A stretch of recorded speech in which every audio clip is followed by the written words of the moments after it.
ribuan orang banyak. Dinyatakan dalam sebuah hadis, barang siapa yang mengalirkan air dan meninggal dunia,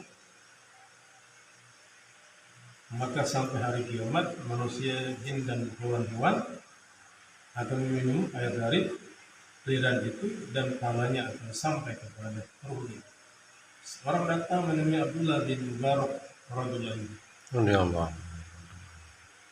lalu berkata, pada lutut saya terdapat luka yang sudah 7 tahun lamanya. Saya lebih menolong berbagai obat. Saya mencoba berbagai obat, tetapi semua gagal. Saya telah menemui tabib besar dari yang terkenal. Maka Abdullah bin Mubarak orang berkata, galilah satu sumur di tempat yang kekurangan air dan banyak diperlukan air. Saya harap dengan izin Allah Subhanahu wa taala, apabila air keluar dari sumur itu, insya Allah lukamu akan sembuh. Setelah anjuran itu dilaksanakan, maka luka orang itu pun sembuh atas izin Allah Subhanahu wa taala. Abdullah bin Hakim rahimahullah, ada seorang ahli hadis yang terkenal. Pada wajahnya terdapat satu luka, sebagai berbagai obat telah dicobanya, tetapi tidaklah kunjung sembuh juga. 1 tahun telah berlalu, keadaannya tak begitu. Suatu ketika ia meminta doa dari ustadznya Abu Usman sahabat rahmatullahi hari ini adalah hari Jumat. Ia berdoa cukup panjang. Ahli majelis pun mengucapkan amin. Pada hari Jumat berikutnya datanglah seorang wanita lalu memberi selai kertas yang tertuliskan, hari Jumat yang lalu ketika saya pulang ke rumah, saya telah berdoa untuk Hakim dengan sungguh-sungguh. Setelah itu saya bermimpi bahwa saya dikunjungi Rasulullah SAW dan bersabda kepada saya, serulah Hakim untuk memberi kemudahan air bagi orang-orang Islam. Mendengar hal itu, Hakim rahmatullahi dengan sungguh-sungguh membuat tangki air dekat pintu rumahnya dan mengisi air ke dalamnya untuk keperluan orang-orang Islam. Belum habis 1 pekan, semua luka di wajah Hakim rahmatullahi telah sembuh dengan izin Allah Subhanahu wa taala. Diriwayatkan dalam sebuah hadis bahwa saat orang lalu berkata, ya Rasulullah, ketika ibu saya masih hidup, beliau telah menunaikan haji dengan harta saya. Dengan harta saya lah beliau telah memberikan sedekah, bersilaturahim, juga membantu manusia. Ini telah beliau meninggal dunia. Saya meneruskan semua ini atas nama beliau. Apakah pahalanya akan sampai kepadanya?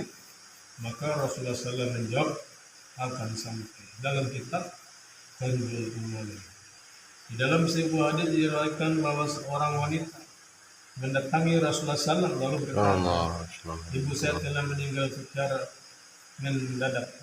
Apabila kematiannya tidak mendadak, tentulah ia akan menyedekahkan sesuatu. Dan saya bersedekah atas namanya, dapatkah halanya diterima? Maka Rasulullah SAW menjawab, ya, sedekahlah atas namanya. Abu Abdullah Ibn Abu Dawud. Pahala dapat disampaikan kepada arwah ibu, bapak, istri, adik, kakak, dan saudara-saudara lainnya setelah kematian mereka dari sedekah yang kita berikan, khususnya sedekah dari harta peninggalan mereka. Terlebih lagi apabila mereka telah berbuat baik kepada kita. Alangkah memalukan apabila manusia mendapat faedah dari harta peninggalan mereka dan juga setelah mendapatkan kebaikan dari mereka ketika mereka masih hidup, pahala ketika mereka memerlukan hadiah dan pahala dari orang-orang yang mengasihi mereka dilimpahkan. Apabila manusia meninggal dunia, amalnya terputus kecuali apabila mereka telah meninggalkan sesuatu sebagai sedekah jariah atau telah mengamalkan sesuatu sebagai sedekah jariah. Pembicaraan soal ini akan dibahas sebentar lagi ketika itu mereka sangat memerlukan kiriman atau pahala dari orang-orang yang mengasihi. Dinyatakan di dalam sebuah hadis, apabila manusia meninggal dunia, keadaannya di dalam kubur laksana orang yang sedang tenggelam di dalam air. Dia senantiasa mengharapkan dan menanti-nanti aluran tangan orang tuanya, saudaranya atau sahabat-sahabatnya, sekurang-kurangnya berdoa untuknya. Apabila suatu bantuan sampai, itulah yang paling berharga bagi mereka, lebih dari segala-galanya. Dalam kitab Hilya Ulumuddin banyak Bashar bin Mansur rahmatullahi berkata, ketika terjadi wabah, terdapat seorang yang selalu mengambil bagian dalam mengurus jenazah. Pada waktu petang, dia berdiri di pintu pagar penguburan dan berdoa sebagai berikut. Sallallahu wasallakum wa rahimah baradakum wa jabnuna razaan sayyakum wa illahu wasana ikum. Mudah-mudahan Allah Subhanahu wa taala menggantikan kesunyian dengan keadaan kegembiraan, mengasihi keadaanmu yang tidak berdaya, mengampuni dosa-dosamu dan menerima amalan-amalan yang baik. Setelah berdoa, dia kembali ke rumahnya. Suatu ketika, karena ia tidak sempat berdoa seperti sebelum pulang ke rumahnya, pada malam harinya ia bermimpi satu rombongan besar datang kepadanya. Ia bertanya, siapakah kalian ini? Untuk apa datang ke sini? Mereka menjawab, kami adalah penghuni-penghuni kubur. Kami telah terbiasa menerima hadiah darimu setiap petang. Dia bertanya, hadiah apakah itu? Mereka menjawab, doa kamu setiap petang telah sampai kepada kami semua. Dia berkata, setelah peristiwa itu, ia tidak pernah lagi meninggalkan doa itu. Bashar bin Ghalib Najani rahmatullahi berkata, saya telah banyak berdoa untuk Rabi'ah Basri rahmatullahi. Suatu ketika saya melihatnya di dalam mimpi, ia berkata, Bashar, diamlah telah sampai kepadaku dalam wadah cahaya yang tertutup kain sutra. Saya bertanya, hadiah apakah itu? Ia menjawab, doa orang-orang Islam yang dikabulkan bagi yang meninggal. Disisikan dalam wadah cahaya yang tertutup kain sutra, diberikan kepada si mayit sambil diberitahu, ini adalah hadiah bagimu dari si fulan. Dalam kitab Ihya Ulumuddin. Di dalam keterangan hadis yang akan dibicarakan nanti akan diceritakan beberapa kisah yang serupa. Imam Nawawi rahmatullahi telah menulis di dalam kitab Syarah Muslim bahwa pahala sedekah akan sampai kepada mayat dan tidak ada ikhtilaf perbedaan pendapat mengenai hal ini di kalangan orang-orang Islam. Inilah yang pendapat yang benar. Mereka yang berpendapat bahwa pahala tidak sampai kepada mayat adalah pendapat yang sangat batil dan berdosa. Pendapat mereka bertentangan dengan Al-Quran dan berlawanan dengan Al-Hadis. Pendapat mereka juga bertentangan dengan ijma para ulama. Oleh karena itu pendapat ini tidak patut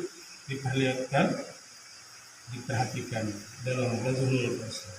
Syekh Saifuddin rahmatullahi berkata, barang siapa yang mengira bahwa manusia mendapat pahala hanya untuk amalan-amalannya sendiri saja, maka pendapat mereka adalah bertentangan dengan ijma para ulama.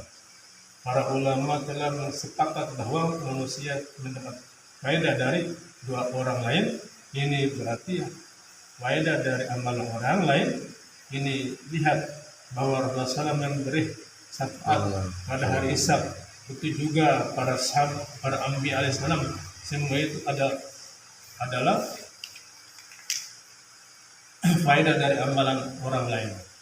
Para malaikat pun berdoa dan beristighfar bagi orang-orang yang beriman, sebagaimana dalam surat Al-Mu'minun ayat yang pertama di samping itu. Allah Subhanahu wa ta'ala dengan rahmat dan karunia-Nya mengampuni dosa-dosa orang banyak.